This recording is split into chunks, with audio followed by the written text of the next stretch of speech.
Welcome back to the Arvo Flow Sports Hour, and joining me on the line now is the Australian cricketer Megan Schutt. She's going to tell us all about how she's currently getting on playing for the Adelaide Strikers, and also a little bit about a personal traumatic experience she and her partner experienced with the premature birth of their child. So it's great to bring in Megan Schutt now. Megan, how are you?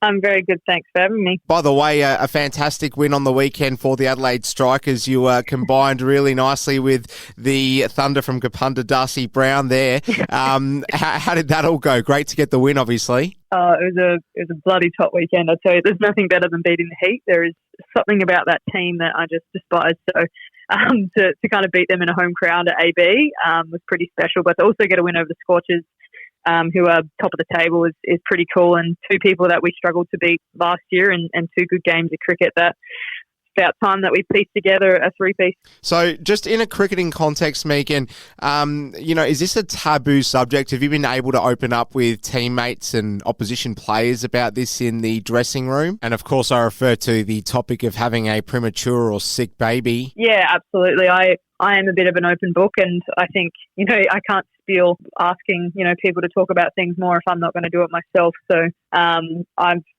have extremely supportive teammates, and I play in many different teams, and all of them have been so damn good to me. And I mean, the first overseas travel Riley went on, she was corrected-wise only a few months old, and I had my entire team for quarantine each day in our 60 minutes of exercise, sharing her whilst we did laps, which was the only thing we were allowed to do for that time. And I'd palm her off and everyone would get a hold. And so I've just, had the most supportive teammates and work environment, to be honest. They've always been one to help me and plan everything throughout tour, extra rooms and extra travel for prams and whatnot. There's a lot of logistical stuff that goes on behind the scenes. And I'm safe to say I'm in a very good workplace. Can I get you to elaborate on the services that are there to support you as a professional cricketer? So talking about counselling and that side of things, do you feel like you've been able to lean on that part of it all, or is it a case of they're all there strictly just to get you in the best mindset for being ready to play cricket at the elite level and not so much, from a counselling, from an outside point of view? How's that all worked? Yeah, I guess what's great is I have both of those options available to me should I wish, and we have a sports psych at Australian and state level, and through, I guess that one would be more mindset to return to cricket, but through that I could access an outside psych who would be more for, I guess, the trauma side of things, and I haven't actually seeked that out because I think most of the time I've dealt with it okay, and for me cricket is my sweet escape, and being ready to kind of play that keeps me happy, I guess. But those support services are definitely there, and we know that they're there.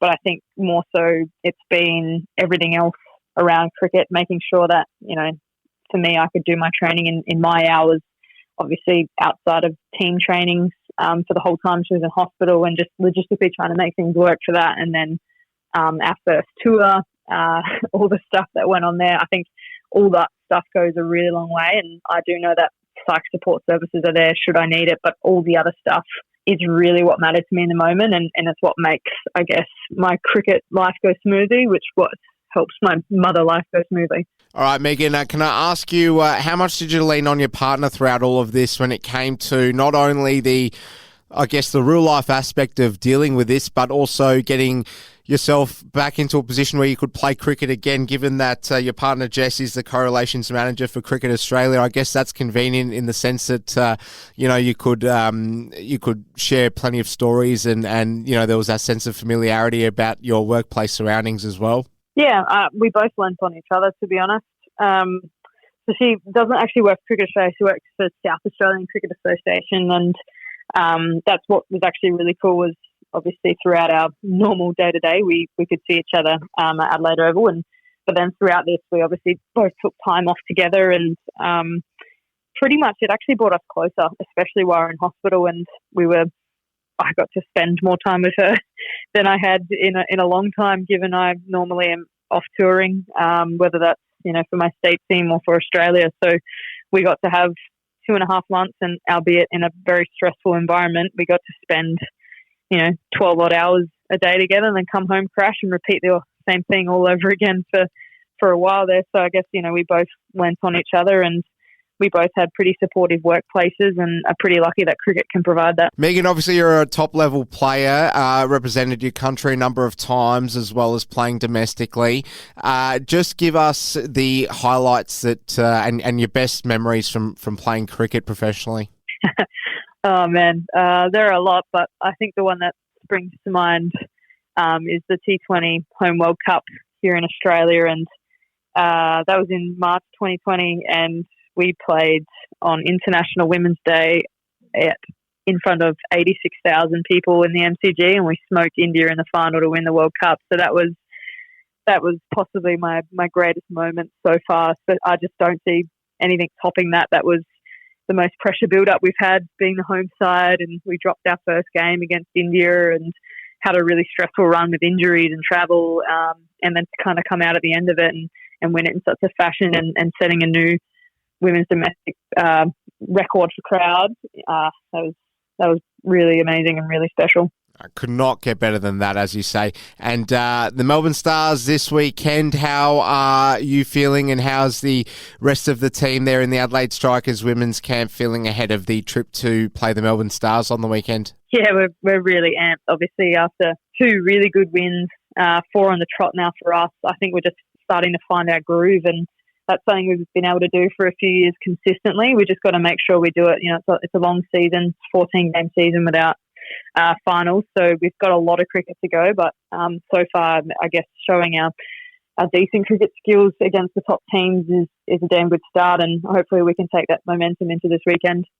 Fantastic stuff. Well, Megan Schutt, the Australian female cricketer, it's been great to interview you, Megan, on a number of areas, but a particularly poignant and deeply personal topic that is in the limelight at the moment this week. Great to have you on, Megan. Thanks so much for your time, and all the best with everything going forward. No worries. Thanks very much. Appreciate it.